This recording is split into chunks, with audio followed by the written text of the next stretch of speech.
Hey, hey, hey, can you hear me, David? Can you hear me? Can you hear me? Can you hear me? It's not Ernie Hancock.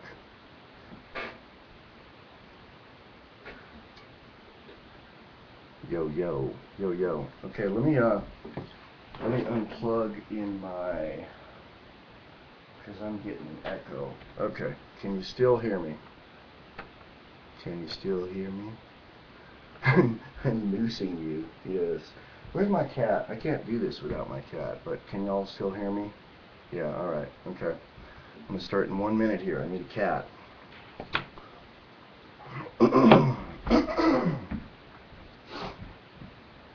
on, Charlie. Come on, Plumbo Beast. Yes. Hi, Charlie. Say hi. Say hi. Charlie, purr for the people. Purr for the people, the people, the people, the people. Can you hear the cat purring? Purr, Charlie.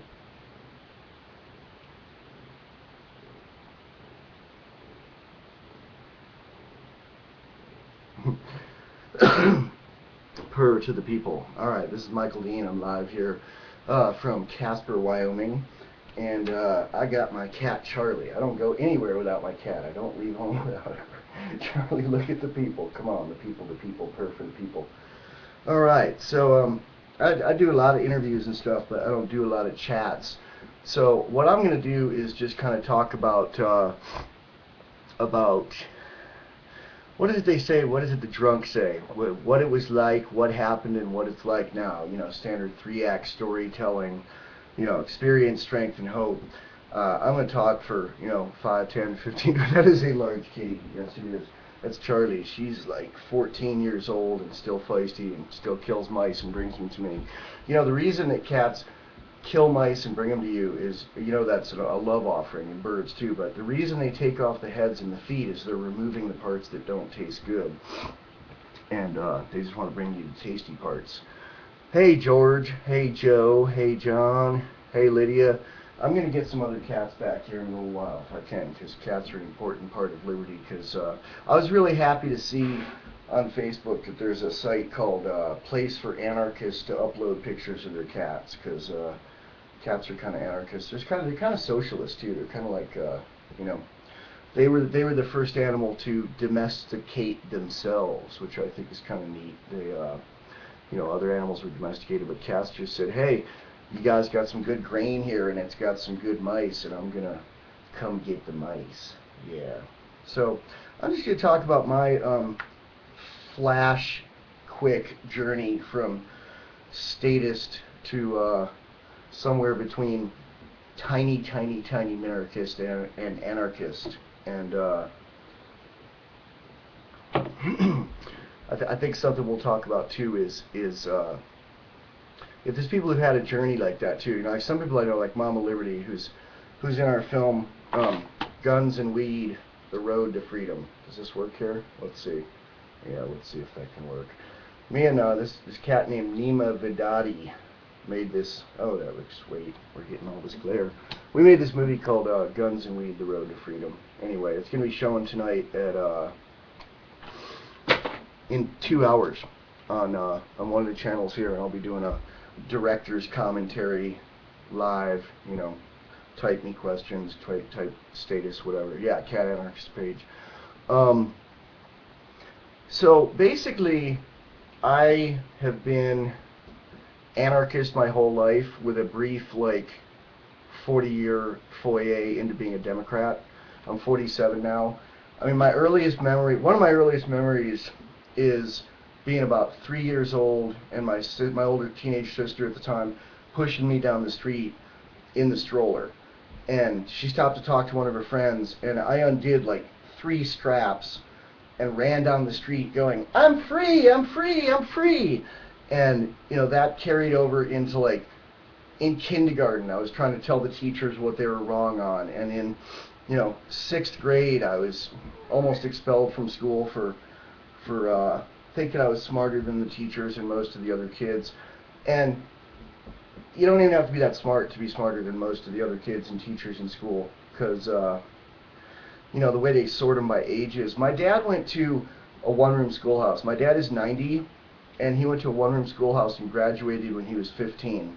And he's not, he's smart, but he's not genius smart. It's basically like back then they kind of taught all the kids together, and you didn't have to be held down by the people around you. And one of my earliest fighting with authority kind of things was just fucking hating school. I was like, why am I here? I'm learning more on my own. In high school I used to like cut class to go to the library so I could actually learn things. And I flunked out. I got kicked out of high school. I went to a boarding school, but it was pretty much like public school with slightly better teachers, but it was still sitting in little rows with an adult, telling you what to do up in the front of the room. And it was, I didn't like it, and I tried to drop out in 10th grade, and my mother wouldn't let me. And I always just felt like people who thought they had my best interests in mind were controlling me, and I hated it. And now I'm 47, and I feel freer than I've ever felt in my life. And there were like brief little, I was really into punk rock. I was in punk rock bands in the early 80s, and was in this band called Bomb that got signed to Warner Brothers and toured Europe and went to toured America a bunch of times and did all that. And it's really funny to me to find out that like a lot of those counterculture punk rockers that hate the system, now they're all like voting for Obama, and they're voting for some of the most statist fucks out there, and I can't believe it. It's just and a lot of people that used to be my friends are no longer my friends because they think that I'm evil because this, and that I don't support the anointed one. But the whole time, I voted, and I voted Democrat. I voted for Feinstein. I voted for Dianne fucking Feinstein when I lived in San Francisco. And, I'm kind of ashamed of that. It's kind of like whatever I do now, I think is kind of making up for things like that. But it didn't really matter because votes don't really matter, especially in California, because it's like California is going to run the state as Democrats. It's kind of like now I live in Wyoming, and even if I thought voting made sense, it doesn't make sense because Wyoming is just going to run whoever the GOP runs. That's who's going to win everything. So I had two older sisters that were really, really Democrat and really lefty, and caught the tail end of the 60s. They were teenagers. And I had two parents that were Republicans. And I still talk to my dad. I actually have a lot more to talk to my dad now because we talk about guns. And I used to not like guns. I used to think that only the police and the army should have guns, and I didn't like the army. I was a conscientious objector from about age 5. I remember two of my other early memories. One is watching Richard Nixon, I am not a crook, abdicating his throne, and looking at my mom and going, Mommy, I thought the president is supposed to be the best man in the world. Why is he in trouble? And the other really, really early memory is watching the Vietnam War on TV when I was really, really little. Like I was born in '64, and that was in like, when I was 3, 4, and 5 years old, watching it on TV. And the thing that really struck me as absurd about it was that they had a scoreboard every night. Like they didn't have the kind of embedded, the army takes the cameras in with them now, or the army puts the camera, they put the cameras on the bombs. They had a few guys running around with film cameras and filming what was going on in Vietnam, but mainly it was just people talking about it because they didn't have that much embedded media then. So every night they would have a scoreboard of our dead and their dead, like a football scoreboard, and that just disgusted me. And I hated sports early on. I mean, I liked physical activity, but I didn't like sports. I just thought there was something wrong with it. I didn't like war. I didn't like the rah, rah, rah, USA, USA. And when I was 14, I went to the priest at my boarding school and told him, I'm a conscientious objector and I want to get this on paper. And, and he said, write a letter to me and I'll keep it in my files, and if you ever get drafted, this will show that, you're not a Johnny-come-lately and this is something you're into. And at the time, I thought all violence was bad. And my sisters used to sing me a lullaby, that song, Where have all the flowers gone? Long time passing. And it really, with two strong sisters who were liberal, hippie, smash the state kind of people, and two parents that were adamant, lifelong Republicans, I think that I couldn't have ended up anything but libertarian. And I use the term libertarian when people ask me to describe myself. There's a lot of different terms that could fit. Some libertarian, anarchist, minarchist, and we'll get to the minarchist and why that's not working for me anymore pretty soon. But agora, any number of voluntarist, any number of things that I could call myself, but libertarian fits for me because, libertarian is a word that is created from the word authoritarian. It's the opposite of authoritarian, and that's the one constant throughout my whole life has been, I don't like authority, I don't like being told what to do. And I kind of think that statists look at libertarian thought as we're children. They look at it as like, somewhere between that's horrible, you should be locked up, or somewhere between that and, oh, isn't that cute? You don't really understand the way the world works. But I feel like we understand the way the world works, and they don't understand the way the world works. It's kind of it's kind of maddening to be libertarian, I think, because everything seems horrible, and one of the constants in my life right now is trying to find an upbeat feeling about it, a hopefulness, which is one reason I was really jazzed to do the movie Guns and Weed: The Road to Freedom with Nima, because Nima's 20 years younger than me, and he's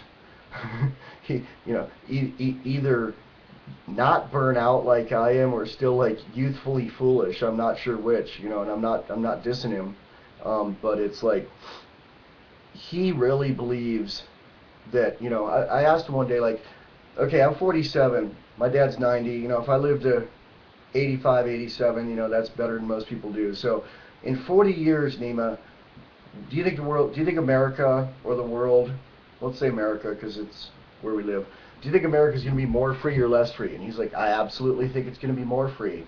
And I'm like, really? I think we're going to be marched off to camps and have our guns taken away and, shot for owning them, shot for speaking out. But it could really go either way. There's a lot going on in the world, and a lot of it's really groovy, and a lot of it's really horrifying. So there's three things that bug me the most about statism, other than the whole thing. And one is the war on drugs, one is the war on guns, and one is public schools. If those were eliminated, it would go a long way.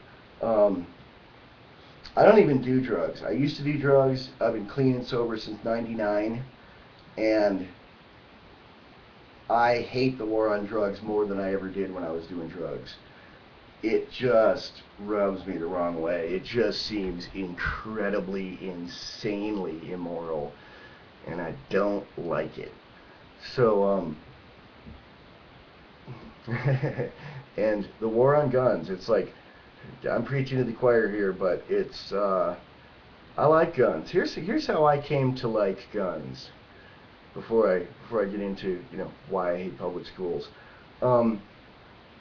I was always pretty anti-gun. I always thought, and I always kind of towed the Democrat line and didn't really ask much about it. And just, I thought Democrats were kind and generous and cared about other people. And I thought Republicans were mean, nasty, horrible, selfish.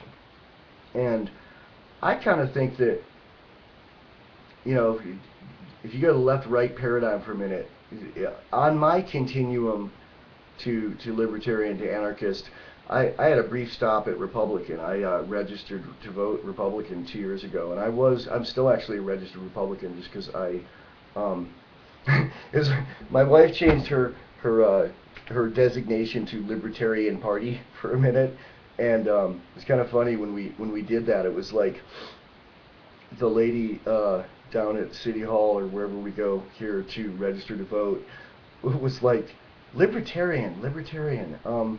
She wasn't judgmental. She was just like, I don't know if we have a form for that. And she'd like go in the back and find it, and she kind of looked at my wife like, oh, I expected her to say like, may I touch you? I've never met a libertarian before. That's Libertarian Party, which is not what I am. But so I had this feeling most of my life that Democrats were right on and Republicans were horrible. And part of the Democrat line is that guns are bad, okay? And the thing I don't like understand, even if for a second you can wrap your mind around the thought that there should be political parties and a system and a state. Okay, let's play imagination, people. Okay, let's imagine for a minute that makes sense. Even if it does, why does one side have to have all these things that go with it and the other have these things that don't? It's like, if you believe, like the Democrats, that everyone should be taxed to high heaven and all the money should be given to the poor because they're too stupid to take care of themselves. If you believe that for a second, why does that also have to include guns are bad, abortion is good, and what else do those people think, baby? Oh, she's asleep. I put my wife to sleep. What? Nothing. Oh, you mean the fact that they think everyone is incapable of caring for themselves and that they're enlightened enough? Yes, that everyone is incapable of caring for themselves and they're enlightened and know everything else, which the Republicans think too, but about different things. One of the things that I'm really fond of is this Boston Tea Party quote of, the problem isn't Democrats, the problem is Republicans who aren't willing to become libertarians, which I really believe. I mean, I almost, when I got into actually reading about who I was voting for back when I was voting, the Republicans made more sense to me. And then I moved to Wyoming and got involved in politics and actually helped some Republicans get into office and knock some Democrats out, and then watched what the Republicans did. Okay, here's what they did the last session in our state legislature. They passed a bill to allow people to carry a concealed weapon without a permit, which is great, because part of the reason we left California, my wife and I left California and moved here, was we couldn't carry our guns without risking a felony, and then we moved here and we're like, oh, concealed carry permits, okay, we got them, and felt free even in that, like having the permission slip to carry the gun in public, and being able to open carry without a permit before we'd been here 6 months and could get a permit. And then this law got passed. It goes into effect in July, and I'll kind of like it because I don't need to carry my permit. I don't need to carry my permission slip because I don't like carrying a wallet anyway. So there's that. But they passed that. They gave back that one little bit of freedom. But at the same time, they passed like 40 or 50 just incredibly nanny state laws. And a lot of them are kind of what I'd call Christian Sharia, which is a term I came up with, Christian Sharia.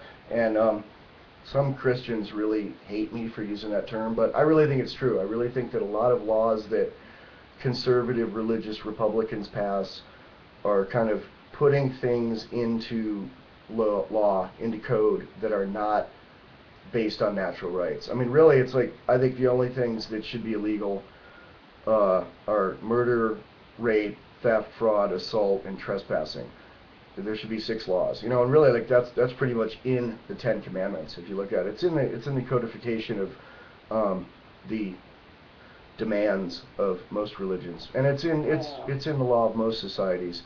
But there's yes, a lot of moral law in the 10 Commandments. Well, yeah, there's a lot of, it's 1 through 6 are natural law, and then 7 through 10 something like that. Some of them are moral law, and some of them are natural law. So a lot of the Republicans in my state uh, try to and succeed at passing moral laws. Like one of the big things was spice. Spice is this drug that it's some synthetic cannabinoid, some synthetic THC derivative that that they sprinkle on some kind of herb and they sell it at the gas station. And a buddy of mine tried it, and I said, "What's it like?" And he said, "It's like a really bad pot high followed by a pounding headache."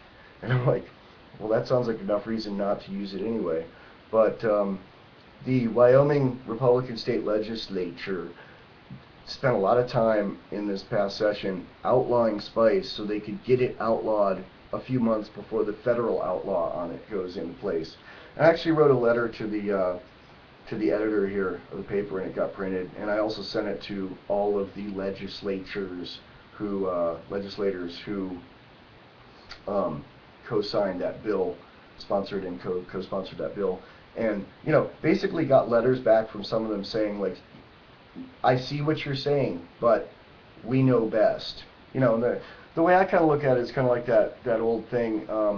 First they spoke, from World War II. First they spoke up for the trade unionists, and I did not speak up because I was not a trade unionist.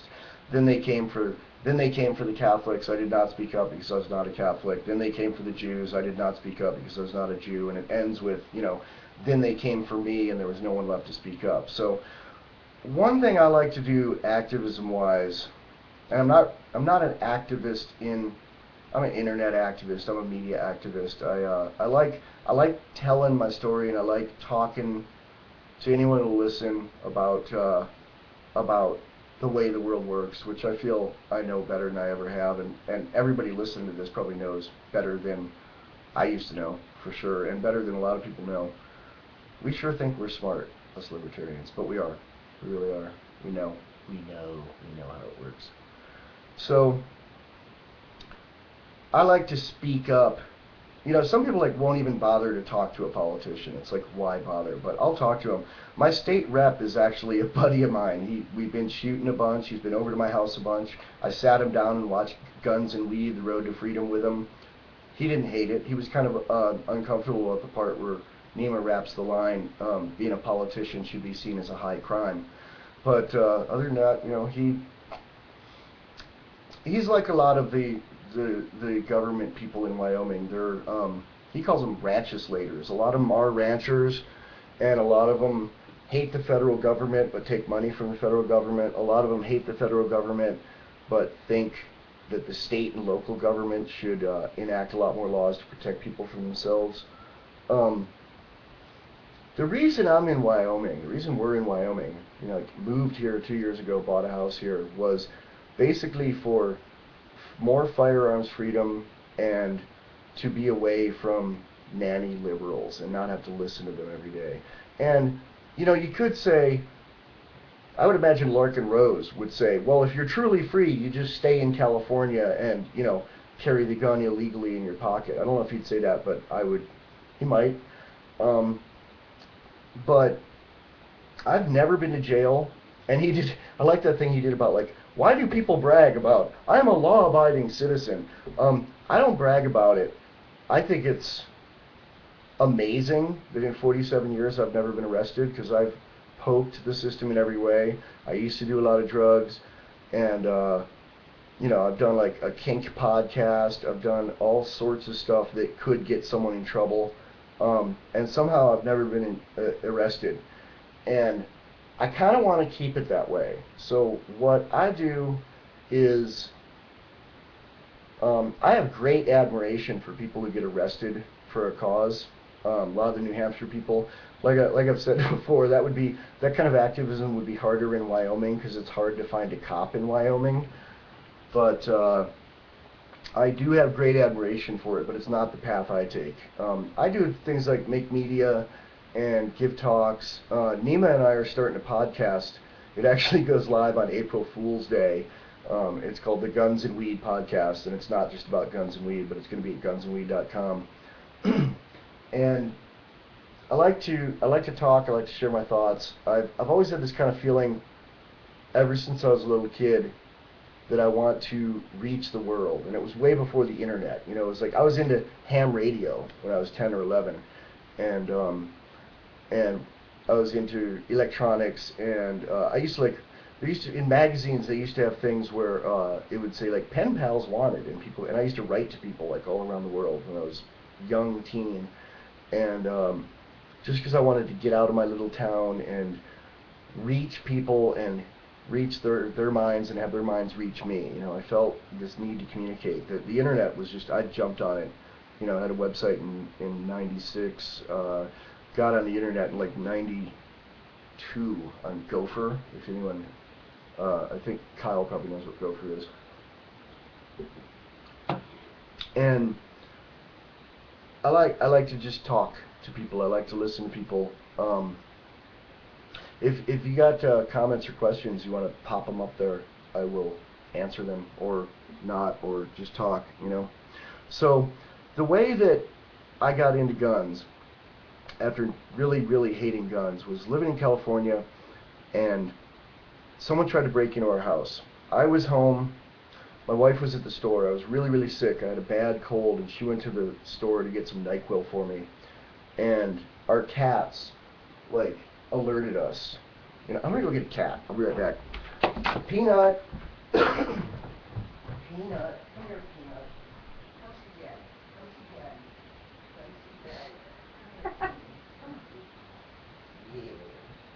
Can't believe you walked away. Oh, what's that? Can't believe you walked away. Why? Can't believe I walked away. I had to go get a cat. My wife's like, I can't believe you walked away. I'm like, I had to go get Peanut. Peanut. Hi, Peanut. Say hi to the people, the people, the people, the people. Peanut. Peanut's not cooperative. So, we lived in this place. We actually lived in a town called Agora Hills, California, also known as Agora. And it was, you know, it used to be like a nice neighborhood, like 20 years ago. My wife lived there for a long time, and, you know, people used to leave their doors unlocked. And the thing about LA is really there aren't any nice neighborhoods because everybody has a car. And, you know, the nicest neighborhood is like 17 miles from South Central. But someone tried to break into our house while I was home, and the cats alerted me. You know, they were mewing, which is weird because they alert me when there's a bug outside. But somehow it just sounded different. They were at the window, and I looked through the shade and saw that someone was trying to pry the window open. And I grabbed my stun gun and my cell phone and went out, and a wireless phone, and went outside. And there was a guy trying to break into our window using a stick to try to jimmy in. Yes. Hi, baby. And there's Peanut. See Peanut? He's right there in the doorway. Yeah. I'm not talking to you, baby. I'm talking to the people, the people, the people, the people. So this guy was trying to break into our house, and he was. I said, "What are you doing?" I had my stun gun in my hand and my phone in the other hand, and he said, "I'm trying to get in my house." And I said, "That's not your house. It's my house."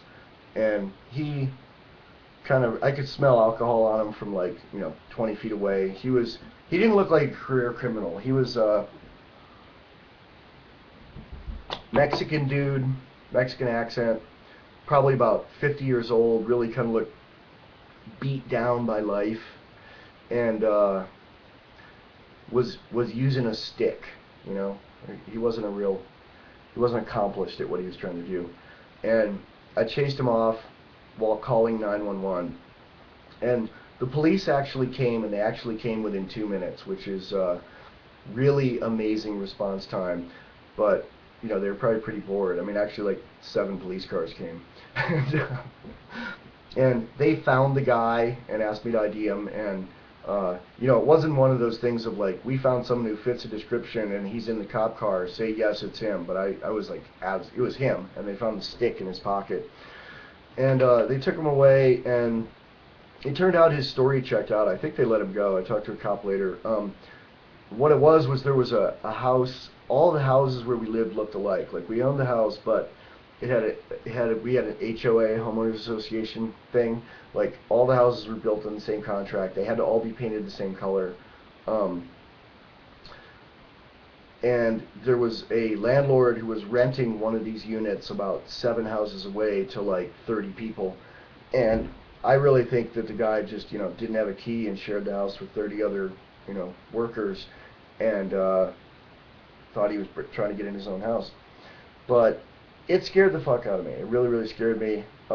I've been mugged before. I've been mugged with a knife to my throat on the street in New York City, and I've been mugged by some really big dudes in New Orleans in the Ninth Ward. But this was my house. It really scared me. And the next day I said, "Baby, we're getting a gun." And my wife said, "But that's admitting that the world is a bad place." And I said, "Sometimes the world is a bad place." And we went and bought a shotgun. I was one of the few California Democrats, I guess, that didn't say, "Yes, dear," when my wife complained about something. I just said, "We're getting a gun." And we went and got a gun, and it turned out my wife liked shooting it as much, if not more, than I did. And we got the shotgun, then we got 2 handguns, and then we got some little .22 rifles, and then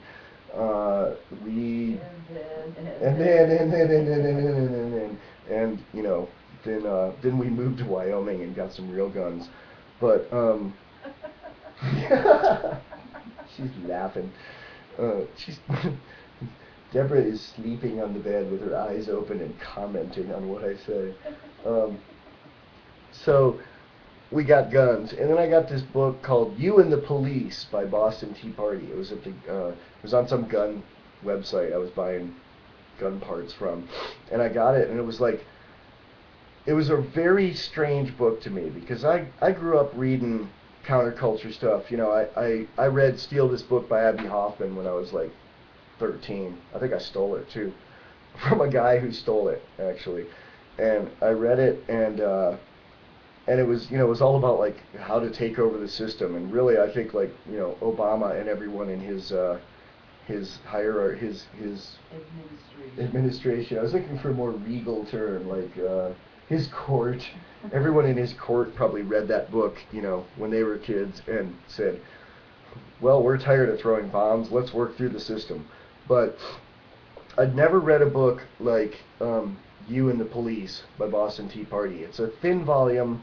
You can read it in about 3 hours, and it's basically about not taking crap from cops. I really recommend it. It does not replace a lawyer, but it may make it so you don't need a lawyer. It's basically things on refusing searches, filming cops, a lot of stuff like that. And the thing that really struck me was the tone of the book. It was written. The guy the author, Boston, described himself as kind of square. He's like, "I don't do drugs. I have short hair. I don't have political stickers on my car. I try to blend in." And I was like, I have never encountered anybody in my life with this much disdain for the government who comes off as square. It just seemed weird to me because the guy seemed like, a younger version of my dad, but like talking about how to get away with carrying a gun if you can't legally do it. And I was like, what the fuck? I was very intrigued by it, and I got to the end of the book. This is about it's probably about 3 months after we got our first gun. I got to the end of the book, and at the end of it there was this link for something called Free State Wyoming, and I went to this website at like 3 in the morning and logged on and made an account and introduced myself and said, "I'm intrigued by your ideas and wish to subscribe to your newsletter." And about a half hour later, this person named Mama Liberty replied and was like, "Welcome, Michael, and you should move to Wyoming, and blah, blah, blah. And I used to live in California." And I was like, my wife had to be up at, 6:30, no, like 6, so she could get ready to go battle traffic to her job in the valley. And I woke her up a few minutes early and was like bouncing on the bed, like like a happy little kid. And I was like, "Honey, we're moving to Wyoming." And she's like, "Huh? Okay. Where?" I've never heard of that. We have this running joke about Wyoming. Wyoming is the least populated state. It's got 500,000 people, and it's fucking huge. I mean, it's like almost as big as Colorado, and it's got, less people than Boulder or Anaheim. Colorado. Yeah, it's got about as many people as Anaheim, California. And we have this running joke that people don't notice Wyoming. Like when you watch the Weather Channel, invariably the lady like covers Wyoming with her head and then talks about Idaho, the Dakotas, the weather in Montana, and the weather in Colorado, and just they never mention Wyoming, which is kind of why we like it. I think that we almost moved to New Hampshire. We considered that for a while, but I think New Hampshire is really good if you're young and activist and want to be around lots of like-minded people. And I think Wyoming is better if you're just a curmudgeon who wants to be left alone and have a lot of land in which to do it, which is why we're here. It's like, I think the average age of the Free State New Hampshire, I love Free State New Hampshire. I'm incredibly supportive of it, and I was a pledged member for a while. But I think New Hampshire is really good if you're, young, and Wyoming's better if you're old. But 21 is a great age for activism. 47 is a great age for, you goddamn kids, get off my lawn, which is kind of where I'm at. I mean, really, I heard this thing called I Hate Your Politics by John Scalzi. It talks about Republicans, Democrats, and Libertarians and breaks it all down, and it's funny as hell. But one of the things he says is libertarians don't really understand that the rest of the world gets it, and they don't get it that we get it, that their whole philosophy boils down to get off my property. And it really does. If your property is your body, your house, your gun, your cat, your money, your woman, your sex life, whatever you do in your bedroom, your money, everything. It's your property. It's just get off my property. If someone asks me what my politics are, I'm like, get off my property. So, yeah, like 3 years ago, I was a Democrat in California, and it took us about 9 months to leave town, and it was a feat. We owned a house there. We still own it. We had to rent it out because we couldn't sell it yet, and we came here and rented a house for a year and ended up buying the house that we're in. Well, having a note with the bank that we're paying for it for the next 30 years. But we love it. It's really quiet. We dig it. You can walk around open carrying a gun here, and I don't know anyone who's had any kind of the confrontations that I've seen in New Hampshire, of, cops yelling at people about it. You get some looks. I mean, most of the time people don't even notice because they don't look down at your waist. But if Kids look at it enviously. Kids look at it enviously, yeah, because when you carry a gun on your hip, we'll be in the Walmart and there'll be like some kid in a cowboy hat who's like 9 with his family, and he'll be in line behind us and he'll look up at your gun and be like, I want to be a cowboy and carry a gun, but that guy doesn't look like a cowboy. But I've talked to like old timers who grew up here, and they kind of look at you as like a drugstore cowboy, like someone who isn't really a cowboy but kind of like wants to have the affectations of it or something.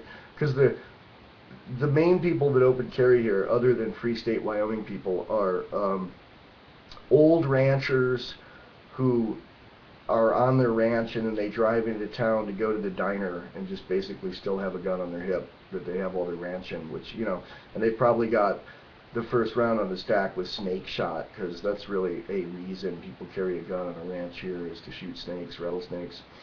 But yeah, I've been yakking a whole bunch. So anybody got any questions?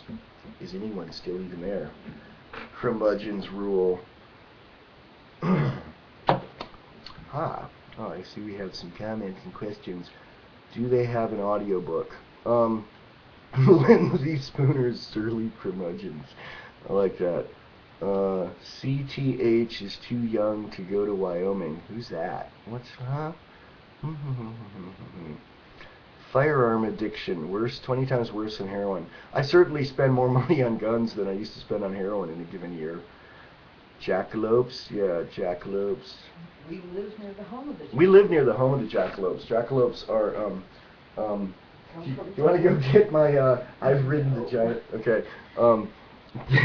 Jackalopes originated in Douglas, Wyoming. There was a couple brothers many decades ago who were taxidermists, and they were bored, and they put horns on a jackrabbit, and it kind of took off. I mean, you can go to like Texas and get jackalope postcards now. Is the Free State Wyoming active? Free State Wyoming has about 300 in-state members and probably 1,000 pledged members, which I think is a third or less of what New Hampshire has. It's active in the sense that I mean we do have like our equivalent of the Pork Fest.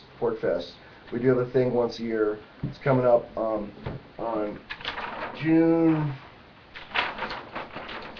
I don't know, July, June. It's coming up. It's June something. But yeah, there's a sense of community. A lot of them live in one county, Crook County, which we don't live in. We live in Natrona County. We live in Casper, Wyoming, which is one of the two big cities in the state, a big population of 50,000. But it's active. It's active as a community, I would say. Jackalope Fest. I like it. What is my policy on flaming bags of poop? I don't know what that means. Is housing cheap in Wyoming? Yeah, you can buy a decent house for $90,000 or $100,000 in a decent neighborhood in a decent town, in a city, you know, where there's a lot of jobs. You could buy one a little cheaper than that out in the sticks. I mean, a house that's worth $100,000 here would be worth about $400,000 in most of Los Angeles County. 300? No, it's a nice, decent, medium price home. Call it 160.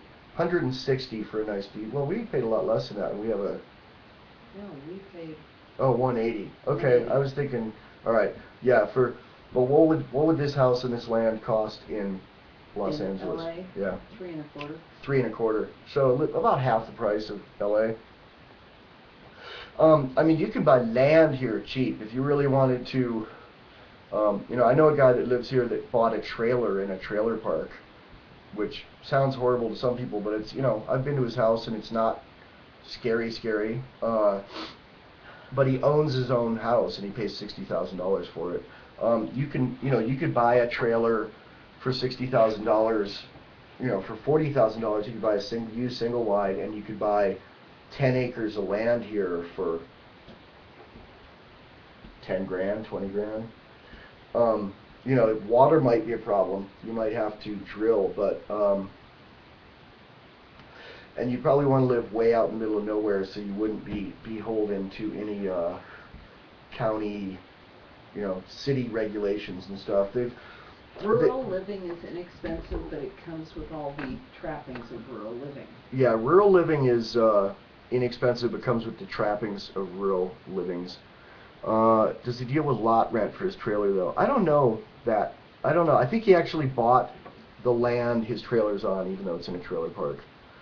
But yeah, it can be done here. I mean, I know a bunch of people that live very rural, very, you know, Mama Liberty. Mama Liberty lives on 5 acres in a prefab house, like one of those, you know, log cabins that you can buy and have shipped and put on a foundation. Your friend bought one of those. What did he pay for it, and how many square feet was it? Oh, boy, he got it. He got it 20 grand, but it was less than that, right? Because it was. Yeah. Yeah, I mean, you could buy a house that a family of 3 could live in. You could buy a prefab house for 20 grand, and you can buy land for 1,000 or 2,000 or 3,000 an acre here. It's decent and in the middle of nowhere. Modular homes in Wyoming are very nice. You can get them inexpensively and put them on land. Yeah, you can get modular homes and put them on land. It's good. It's good. And you know, the gun laws here are like. I mean, very friendly. I've open carried a rifle here. You can do that. Like I say, people will stare at you. They'll say stuff, but the bailiffs in the court tease me about carrying. My wife's a paralegal, and she says that the bailiffs in court tease her about carrying. How do they know you carry, though? Because I have a gun pin on my Because you have a purse. gun pin on your purse and you have a carry pin. Is there much of a Wyoming secession movement, or is there too much addiction to Fed subsidies? There, yeah, the ranchers aren't going to want to do that. They just want to be left alone and still get their government welfare. But I think the Wyoming idea of secession is more just ignoring it, and living out of the way of it. It's not very organized. There's not a lot of really organized activism here. I like that. Mike DeLuna asked, if you had no guns, why is Mike DeLuna passing questions on to Voluntary Joe? Mike DeLuna used to be my downstairs neighbor in San Francisco. He's one of the coolest people I know. And let's see, if I wanted to buy one and had little money, what would I start with? For a rifle, I'd start with a Mosin Nagant. You can get one for about $100. And I will show you a Mosin Nagant. It is just an awesome rifle. It's a World War II commie battle rifle. Let's make sure it's empty. Yeah, it's empty. And about $100. And the Cold War surplus ammo is pretty cheap too. And this is a battle rifle. It's not an assault rifle. It has this. It has a bayonet. That's so cool. And they can be pretty accurate. Some of them aren't that accurate, but some of them are kind of accurate. I have a bullet for one. Can you see if there's a Mosin bullet over there? They're huge. I mean, this gun was actually used to kill actual Nazis, which is kind of cool in a gun too. I don't see one. You don't see a Mosin? You see an AK? No. I see 357. 357 Magnum? Okay. So, I mean, these rifles are way better than what won the Revolutionary War. They're bolt action. They take 5 rounds, and even with iron sights. I mean, the movie Guns and Weed: The Road to Freedom opens with Nima Vadadi shooting this gun at a dinner plate and hitting the dinner plate at 380 yards. And he did it in 2 tries. He's really good. He did it in 2 tries, and that was like the 6th or 7th time he'd ever shot a gun. The ammo for them comes in spam cans. It kind of looks like a big, about this big, kind of looks like what a canned ham comes in. You actually literally open it with a can opener. And the ammunition has corrosive primers, so you actually have to clean the gun out with, this seems weird, but Windex after you shoot it, and it neutralizes the caustic alkali that's in the stuff. Can you have me the AK out of there too? Another good rifle, if you have a little more money, is an AK-47. They're legal converted to semi-auto. They're not legal in California unless you cripple them a whole bunch. But AK-47s you can get for about $450, and the ammo also comes in spam cans, and they are just lovely guns. They don't have the range of a battle rifle. Battle rifle can kill a deer at 1,000 yards. It's hard to hit something at 1,000 yards, but these urban combat. These are more for urban. If a gang raids your house, this would be a thing to have because it has the 30-round magazine. I'm not going to chamber this because it's loaded, but these are about $400 to $500. You can get them from jksales.com or centuryarms.com or classicarms.com. And let's see, what that would be. So those would be 2 good choices for if you want to get a rifle. If money's really an issue, I would say the Mosin Nagant. I mean, for $100, for $200, you can get a rifle and a bunch of ammo. This is the sidearm that I carry. It's a 9mm Springfield XD subcompact, and then I put tritium sights on it. You probably can't see them very well, but they are they glow. Those two little dots there, they glow in the dark. They're very slightly radioactive, but they're safe.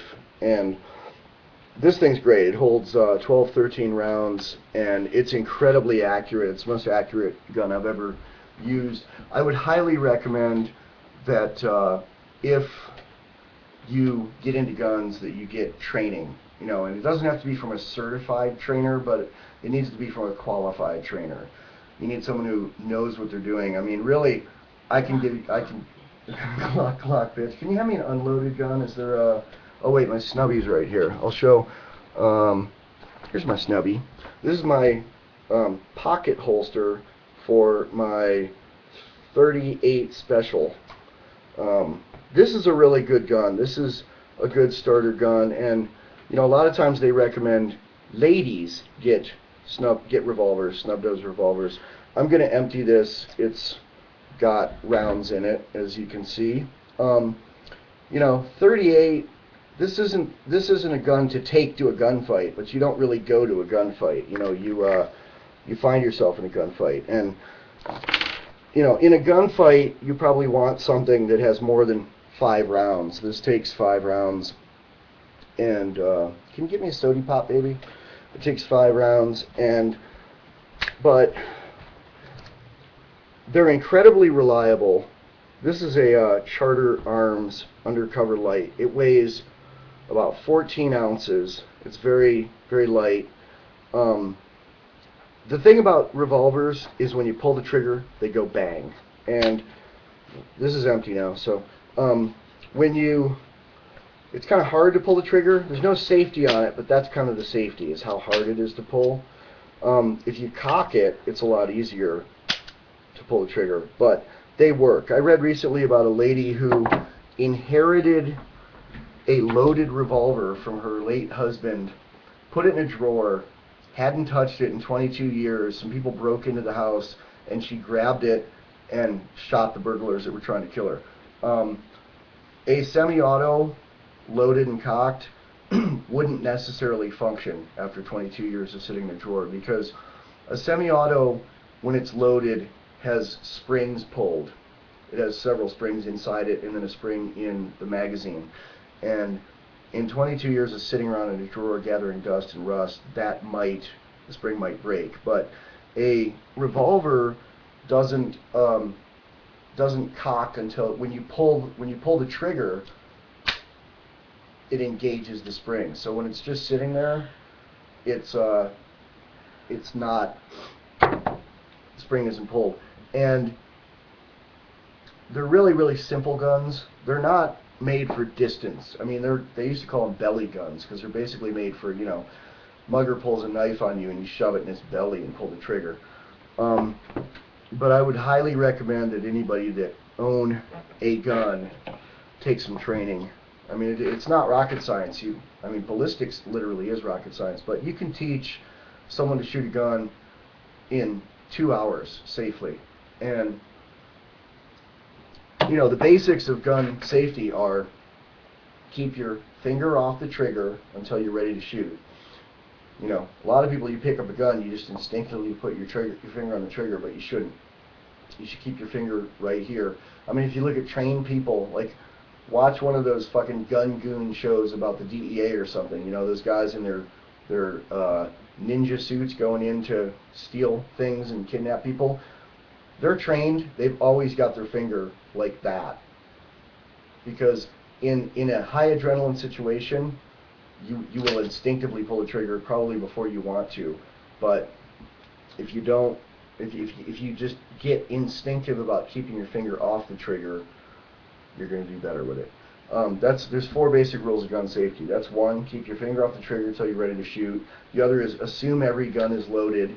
You know, you want to, like, if someone hands you a gun and says it's not loaded, you want to open it up and make sure it's not loaded.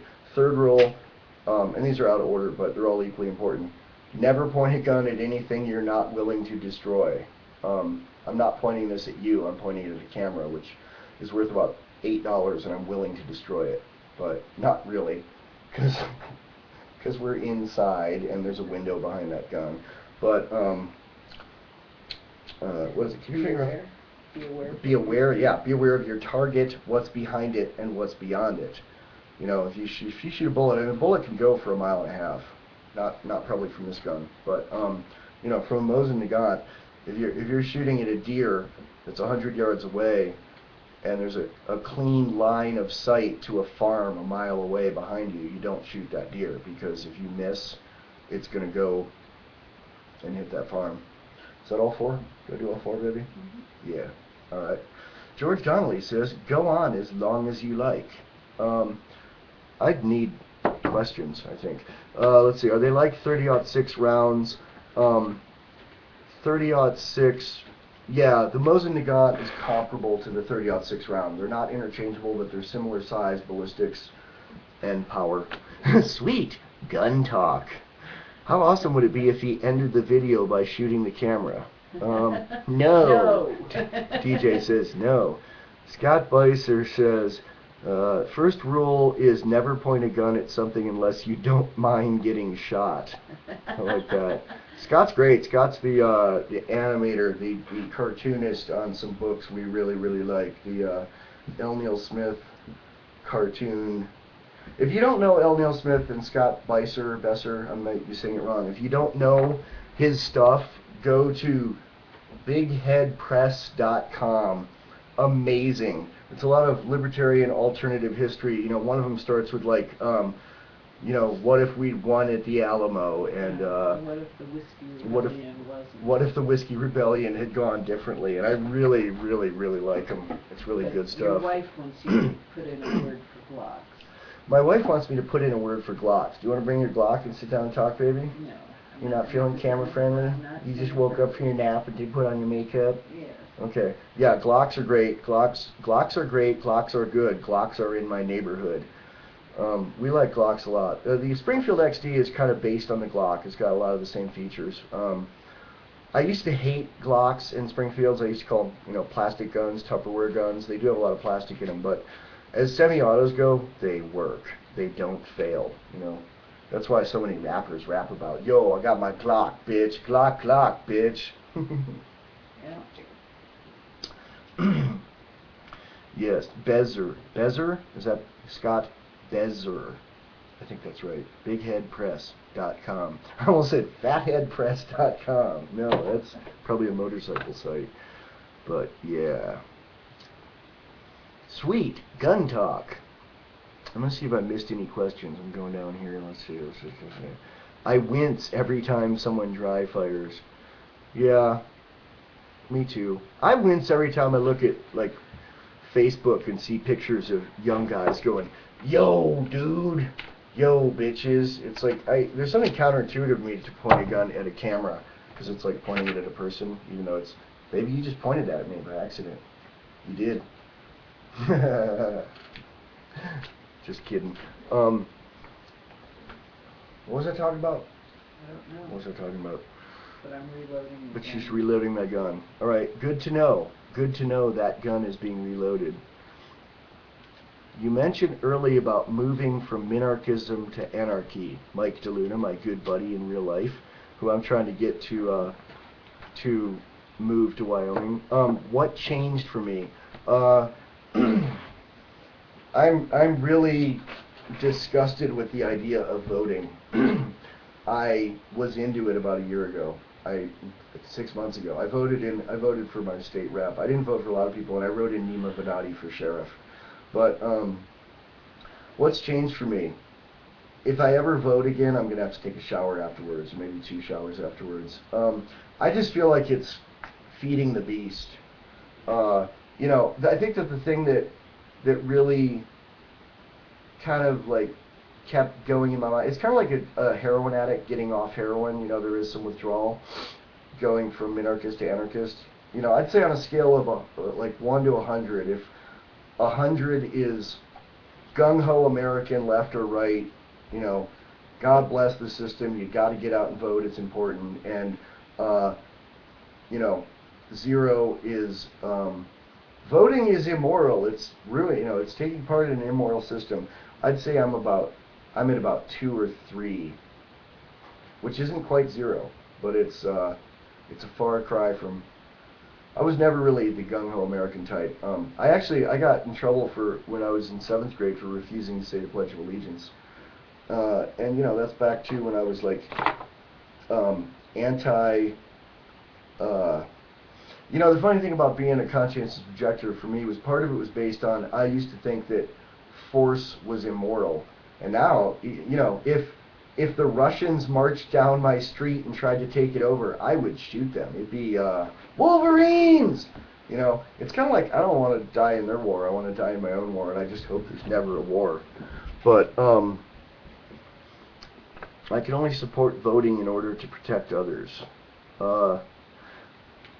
I guess I still have some hope in more laws that undo bad laws. I mean, when Wyoming passed their permitless concealed carry, even though I have a permit, I like that idea because I'm probably not going to renew my permit in 4 more years when it's up.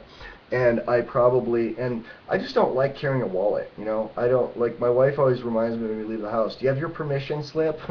It's like, it's not that she's an authoritarian figure, but she's reminding me that there is one. It's kind of like my mother saying, do you have your mittens and your lunch money? I don't like carrying a concealed carry permit. So I'm in favor of laws that undo bad laws. So, and I guess if I were, I would say Larkin Rose is probably at 0 on that scale of 1 to 100.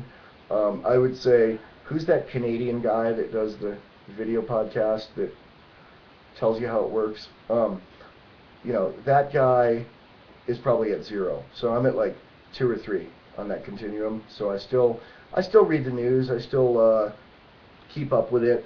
I'm not at 0 yet, but life's a journey, and I'm way better off than I was a few years ago. That's for damn sure. Yes, you had a question? Watching the news just lets you know when you need to start loading everything in the house.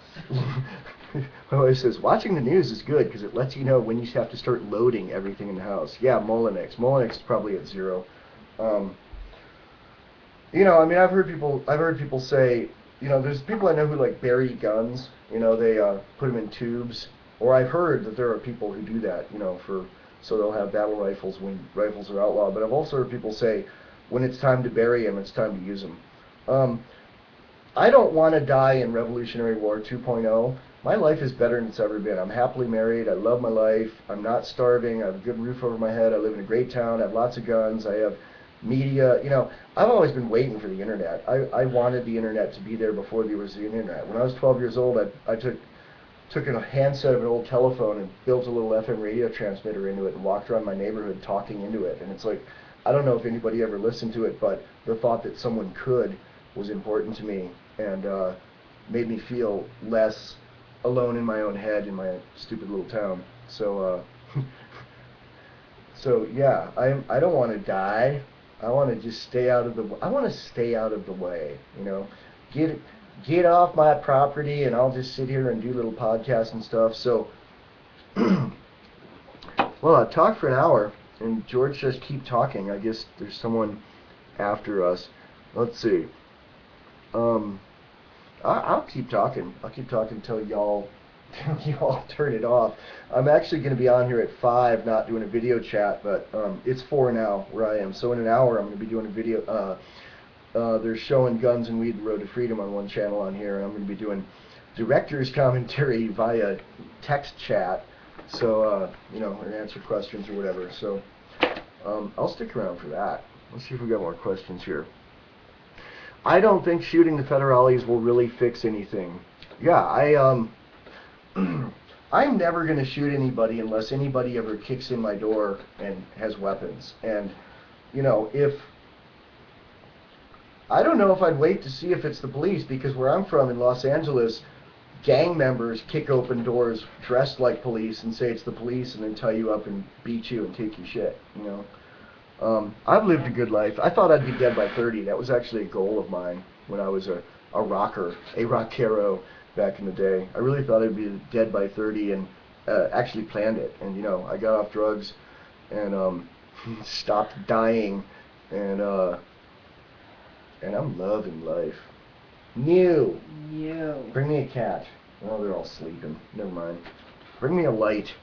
Where's my lighter? Yeah, here we go. Thank you. Guns and weed, sweet. Michael, LOL cat. LOL cat. Cats are great. You know, I've heard this saying, dogs have dogs have owners, cats have staff.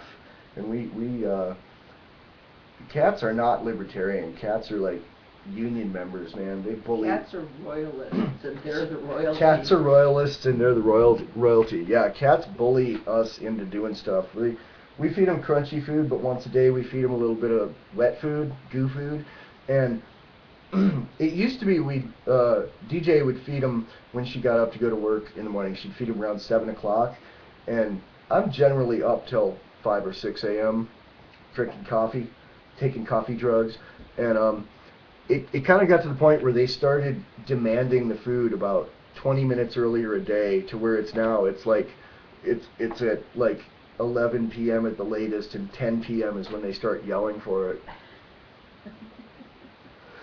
Glad you are still with the living. You are interesting. Yeah, that's something I say a lot of times when, you know, I've hooked up with a lot of people on Facebook. Everyone eventually finds me and bugs me.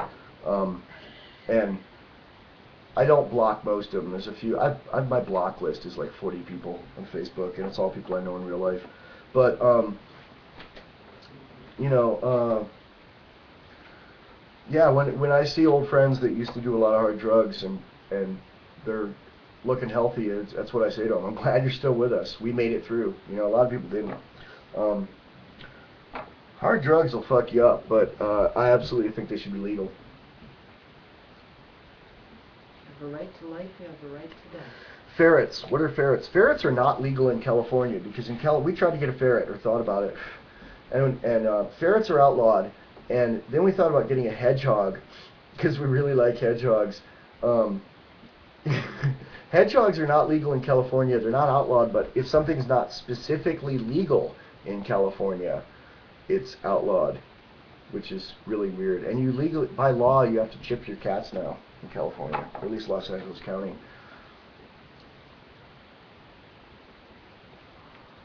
Yeah. I gotta pee. Here, talk, baby. Talk. No. No? Say no. No, I'm not going to talk. People didn't come on this thing to listen to me talk, so they're just going to have to wait until you get back. Because, you know, I'm shy. I only talk when you force me to podcast with you. I didn't force you. You know I'm baiting you. Talk about our DS relationship. No, I'm not going to talk about our DS relationship. Why? Why? Because that's between you and I. Yeah, I'm gonna get a cat. I'm gonna go find a cat. Well, I would take the one that's You keep sleeping. talking. Take the one that's sleeping? If you want to get a cat, I would take the one that's sleeping because its resistance is low. Peony. Will you put that set on me, baby? Yes. Thank you. Mew for the people, Peony. Come on, Peony.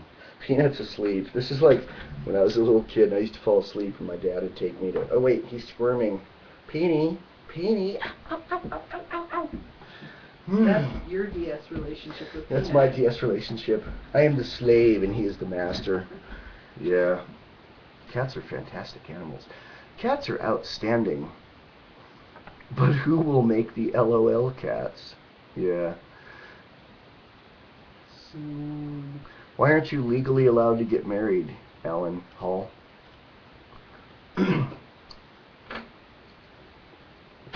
Next one is September 23rd. Oh, I want to announce that I did mention that in about, let's see, it's 7 after, so in 53 minutes we're going to be showing Guns and Weed, The Road to Freedom, which is an entertaining little 99-minute film that I made with Nima Vidadi on another channel here, and I'll be doing director's commentary, chatting. But I want to announce that Nima and I are starting an audio podcast, which will have an RSS feed, an actual podcast, at gunsandweed.com. And you can go to gunsandweed.com. There's a link on there that's not an active link yet that says podcast, and that's where it'll be. And I'll announce it on Facebook, and y'all can add me on Facebook, and I'll bug you and let you know what I'm up to, and I'll look at what you're up to. And don't ask, defense of marriage. Yeah. My thought on gay marriage is I can't see why anybody would want to prevent someone from having a government piece of paper. It's why do people get so ooh, the ferrets are wrestling. You gonna put that one in here? Here, go ahead, baby. Go ahead. Get fuzzy. I ain't gonna get clawed by this cat. That's the cat that shall not be known. Yeah, we just saw. Here, let's show. Okay, Fuzzy, get in the camera. Come on, Fuzzy. There he goes. There goes Fuzzy. Yeah. Well, we're gonna be doing this podcast called the Guns and Weed Podcast, which will cover guns and weed sometimes, but not just guns and weed. But the thing I think about gay marriage, it's like, you know, people get so upset. Like, we need to protect marriage. I'm like, really? I talked to a friend that lives in Vietnam. It's an English gal who lives in Vietnam. I don't know why. There's not enough tyranny in the UK. I'm going to go to Vietnam where, you know, they'll shoot you for owning one bullet. But it's interesting in Vietnam. It's a lot more statist of a state than most Western states. You know, like, they will kill you for shit. They'll kill you for having a bullet. But it's a lot less statist in a way too. Like, for instance, to start a business in Vietnam, you basically just hang out a shingle. And to marry someone, you just go live with them and say you're married, and maybe have a ceremony with your religious leader or with your neighbors or friends, and you're married. If you want to adopt somebody, you just adopt them. And I'm adopting. yeah, you say, you know, like if your neighbors die and their kid doesn't, and their kid wants to come live with you and you want to raise them, you just take them in. You don't need a government permission slip for that. And, you know, and homosexuality is really looked down on in that culture in Vietnam. But she said that at the same time, they're very amused that Americans are so upset about gay marriage. They're like, why don't they just get married? You know, how can they stop them? And DJ and I got legally married 5 years ago. If we had to do it all over again, we probably wouldn't have gotten legally married, but we would have gotten married in our own way. We got married in California in Van Nuys, and we got panhandled as soon as we walked out the door for getting married, which is everything you need to know about California. I have not been panhandled in 2 years of living in Wyoming. I haven't had anyone try to bum a cigarette off me. I mean, it's kind of a hard place to live, which kind of weeds out parasites, I think. I see gay marriage as a status tool. I agree. It's like, really, you want to have the same... There's this kind of libertarian comedian named Doug Stanhope I really like, and he was talking about marriage, and he said, you know, marriage, you meet someone, you fall in love, and you say, baby, this is great. You know what would make it even greater? Let's involve judges and courts and lawyers. It's like, come on. Yeah, Stanhope is wonderful, man. Wyoming is sounding better and better all the time. No, it's full. Don't come here. I'm kidding. It would be really hard to fill this place up, man. I mean, it's kind of mind-blowing to drive around this state coming from California. I mean, you can drive... Whenever we go up to visit Mama Liberty, she lives about 4 hours away. When we go to visit her, once we get outside of Casper and get on that highway, I mean, we see a car about every 20 minutes. And you see a house about every 20 minutes. It's kind of mind-blowing. I have two, let's see, interns working for me, and they don't seem very gay-friendly. Yeah, like I said, it's... the Vietnamese don't like the gay, but they don't understand why the gay don't just marry, you know? It's, I don't understand it. I mean, I guess it's all about government recognition and benefits. You know, there is a tax break if you're married, and things like sorting out wills and visitation rights in hospitals, but, yeah. You know, you can make contracts to do that anyway. I mean, we have a health directive, we have a will. You know, we could have that if we weren't married too, if we weren't legally married. Not as easy though. It's not as easy though, my paralegal wife says. Fuzzy, come here, don't you want to see the people? Come on, Fuzzy. Fuzzy. Come on, jump up here. Jump up here. Come on, Fuzzy. Go see Daddy. Yeah. Let's see. Do we really want to register anything with the government? I don't. I'm married too, though. Yeah.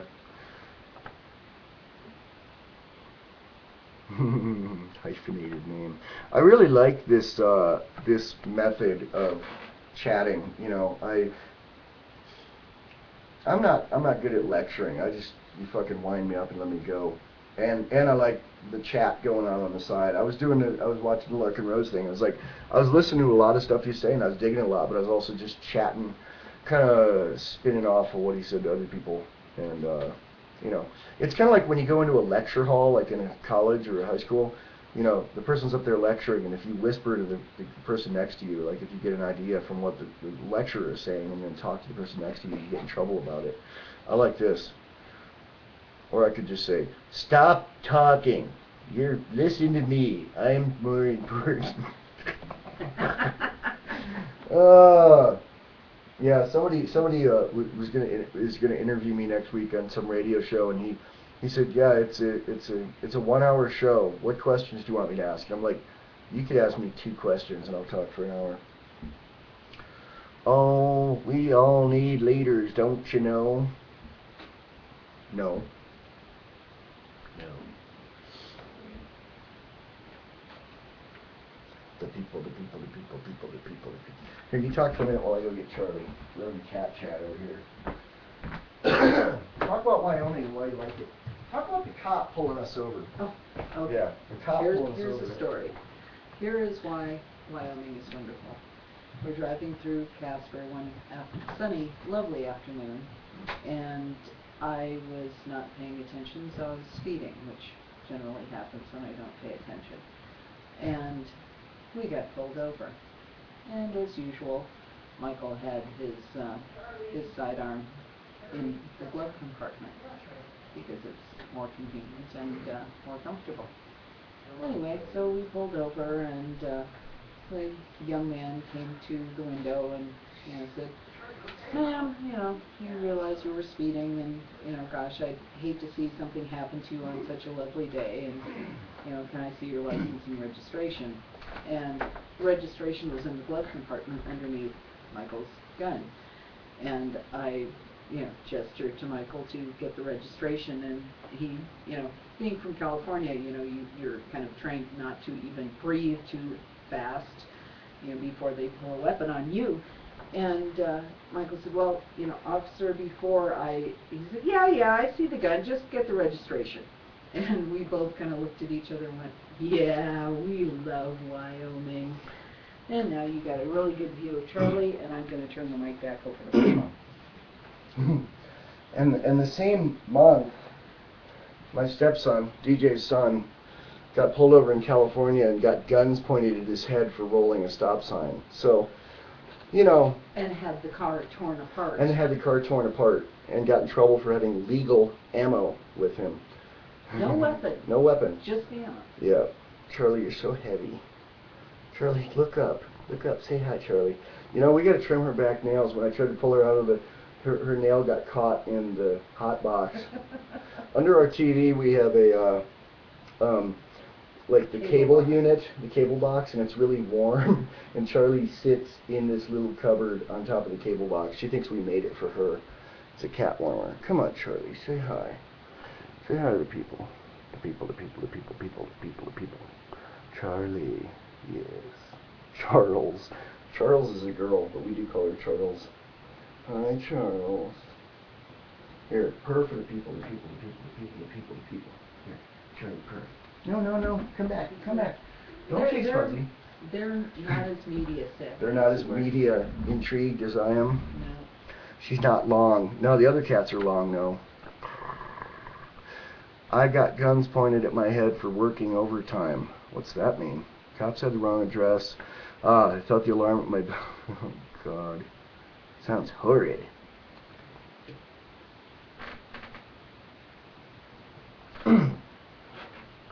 So I made this other movie called DIY or Die, How to Survive as an Independent Artist. It's got interviews with like Ian from Fugazi and Lydia Lunch and filmmaker Richard Kern and Mike Watt. Kitties! That's just Peace, man. Peace. Peace, kitty. Armed conflict going on back there. So I made this movie, and I made it about in 2001, and it's kind of got a anarchist attitude, but really like a left anarchist attitude, which is, I guess, what defined me for a lot of time. I guess now I'm a right anarchist, because left anarchists, I mean, I don't buy the left-right paradigm, but, you know, economically, it's like the left anarchists want to smash the state and then have it pay them. You know, it's like every punk rocker, a lot of punk rockers I've met that had like an anarchy symbol on the back of their leather jacket thought anarchy meant being on food stamps or something. But so this movie, DIY or Die: How to Survive as an Independent Artist, I made it and took it on tour in Europe. It was great. It was like the best 3 months of my life before I met my wife. It was great. It was, you know, I toured with a backpack, like didn't even. It was like being in a band without the band. It was great. And I showed it all over Germany, France, England, Netherlands, Belgium, and mostly showed it in anarchist squats. It was, oh yeah, DIY or Die: How to Survive as an Independent Artist is on Netflix, as is my other film, Hubert Selby Jr., It'll Be Better Tomorrow.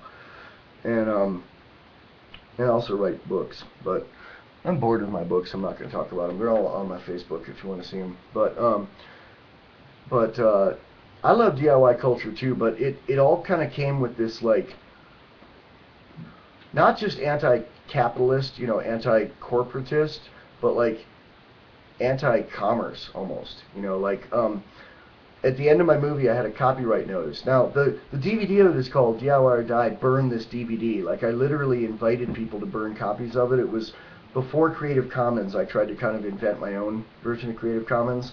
Like, if you look at the licensing on that DVD, you know, in the DVD extras, it says anybody who buys a copy of this can make 10 copies of it and give them away, and anybody who gets a burned copy of it can make 10 copies of it and give them away. And that was my Creative Commons. And it actually got more press because of that, and sold more copies than it probably would have elsewise, and had like 10 times as many or more copies out there. But the two things that people complained about it when I showed it in European anarcho-leftist syndicist squats was I did this, the first interview I did, first foray into filmmaking I did, was interviewing Mike Watt from the Minutemen, and he was playing at Great American Music Hall in San Francisco in sort of a superstar punk rock all-star band. It was Mike Watt and Jay Mascis from Dinosaur Jr. and the guy from the Stooges, the guitar player, Ron Ashton. God rest his soul. I love that guy. Fucking invented punk rock. And I went there to interview Mike Watt and ended up interviewing all three of these guys. And there's 30 interviewees in the movie. So cats. So, you know, 10% of the movie was filmed at the same table. And sitting on the table, there were a bunch of cups that the venue provided for the band for water and beer or whatever. And they said Pepsi on them. And they were Pepsi cups. And I didn't really notice that they were, like, I had a cameraman. I found it, you know, it was like I didn't even have a camera when I started making films. I just found art school people. I had an idea. They wanted a credit on a real movie, and you know, I invited them to do it and got them to film it. So I didn't even look through the viewfinder. I didn't notice that the cups were in frame.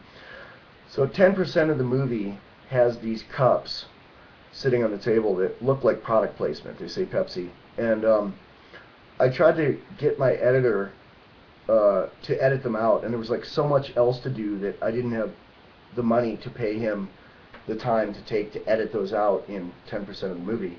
So we just left him in, and I put this thing at the end that said, after the end credits, it says, we don't like Pepsi, we don't drink Pepsi, the cups were full of water, which is true. I don't like Pepsi, I like Coke, but that's not product placement, it's just what I'm drinking. I was going to put it in a glass, but I forgot to. And a lot of the anarchists really complain like at me for having that in there. They thought it was product placement and that was evil. The other thing they complained about a lot was I had a copyright notice at the end of the film. The reason I put a copyright notice in was not to prevent people from making free copies of it, and giving them away, but to protect from something like if something I really disagreed with, some product, service, or person or something, decided to use part of the movie in their advertisement, with a copyright notice, I would have more recourse to stop them. And also, if somebody, I didn't mind if people made copies of it, but I didn't want somebody, pressing 5,000 commercial copies and selling them, because that would, I feel like that is taking something from me, whereas making a lot of copies and giving them away isn't, or even selling them for $1 or something. But it was just kind of to protect it. And my ideas have changed since then a lot on intellectual property law, but they were bad. Like every Q&A I did after the movie showing in Europe, people would like almost yell at me. Like, why do you put this copyright notice in your movie? What you are stealing. And I'm like, no, I'm not. I made a movie and I put a fucking symbol at the end of it. What are you talking about? And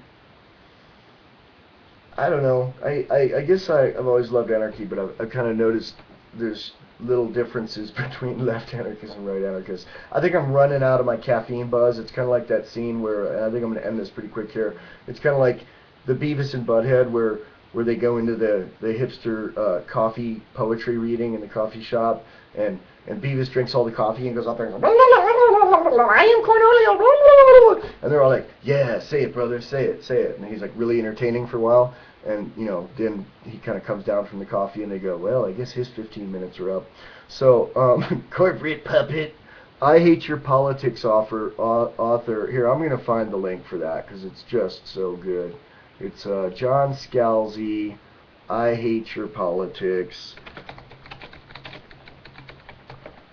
I Hate Your Politics, John Scalzi. Yeah, I love this thing. And I love that it also says, you probably thought I was wrong about the other two political things, but right on about the other two, but wrong about yours. Cornelio, I need teepee for my bunghole.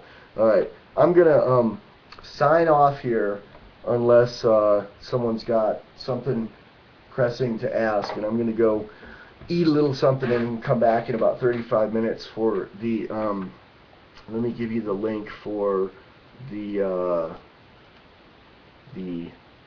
Guns and Weed, The Road to Freedom viewing. Yeah, and if Nima, if you're out there, stick around for that too. I think Nima's on his, I think he's at work.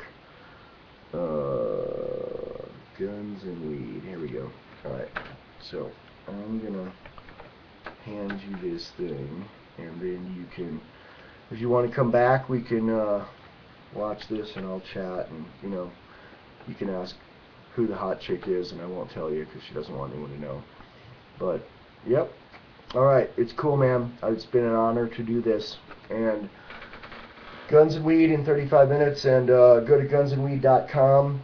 And April Fool's Day, our new podcast launches. Me and Neela. Thanks all. Thanks Thorne. Thanks everyone else. Thanks George for putting this together. I love it. All right. See y'all. Bye.